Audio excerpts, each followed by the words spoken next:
Welcome to the light space, everyone. Why being weird is a good thing. Let's get into it.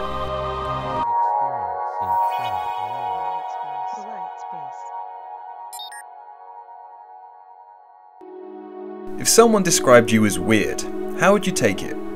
I know that if someone had said it to me a few years back, I probably would have felt pretty offended. Generally, if someone uses the word weird to describe you, it simply means you're different to the societal norm. But the dictionary describes the word weird as something supernatural or unearthly. Some of the synonyms include unreal, mysterious, and otherworldly. If someone described you as supernatural or unreal, would you still be offended? The reason why someone might describe you in this manner is because you stand out from the traditional boundaries of everyday life. Yet some so-called everyday activities include watching endless TV, having the same opinion as everyone else, and looking a way that matches the current arbitrary standard. If I had to choose between being called normal or weird, I would gladly go for weird or strange any time. Some of the greatest people in history have been called crazy, unusual, or peculiar. To me, in the right sense, it simply means you're original and interesting compared to most people. Could you imagine being called weird and taking it as a compliment? I believe that if everyone acted the way they really wanted to deep down and expressed their real opinion, almost everyone would be called weird, because everyone is unique and different.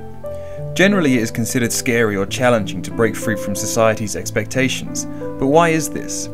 Why would doing something different to everyone else be scary? Are we frightened of not receiving everyone else's approval, or being rejected from the herd? Conflicts only surface in these situations during an absence of self-love. You're unconfident in yourself, so you seek other people's validation. But you and everyone else in their natural state is perfection. Those who fear their differences compare themselves to others and see their uniqueness as a curse. Those who embrace their differences 100% and even become proud of them seek no one's approval but their own and end up excelling in life, being called things like one of a kind, a leader, or a true original. Whatever differences you feel you have, believe me, there is always a way to turn them into amazing strengths. Whoever insults you or tries to stifle your authenticity is only insecure about their own. Never compare yourself to anyone else, because there's no one else like you. Seek approval only from yourself or those who truly care about you and try to encourage your uniqueness. Anyone who does the opposite either needs to change or leave.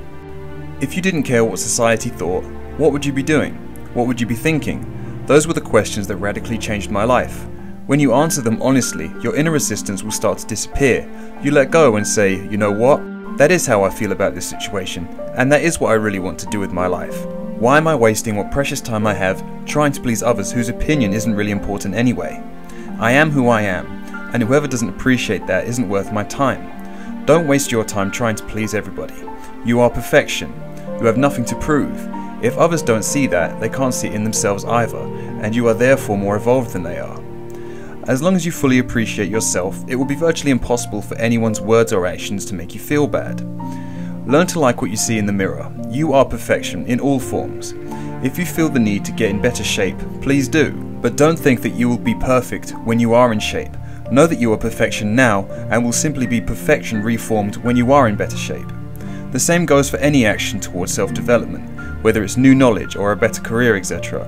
You are simply perfection expanding. If you keep thinking that you will be perfect when you've made these advancements, you are implying that you're imperfect now, which is a lie. When someone insults you, it hurts, of course, but why? Because your sense of pride has been damaged, but pride is part of the ego. How could someone else's untrue opinion of you harm you in any way? When you know yourself and embrace who you truly are, you won't care what anyone else says about you, because you are secure in yourself, as you should be. Words are like codes and programs. Someone compliments you and the body releases endorphins. Someone insults you and you feel hurt. But what if you saw the true energy behind people's words? If someone calls you a loser, you might hear them saying, I don't approve of you. You don't match my standards. But if you heard what they were really saying, you would probably hear them say, I'm feeling insecure and threatened by you in some way, so I'm projecting my fears verbally because I don't know how else to deal with it. Take a moment to see things from a higher angle. Merely observe your feelings, but don't let them get the better of you. Then you can assess things from a much greater vantage point and witness the true nature of the situation. So, be weird. Forget what society says. You're a child of light and perfection. You just need to see it for yourself with a little practice. And hey, if you manage to become any weirder than me, you're doing an excellent job. Thanks for watching, guys. I'll see you in the next video.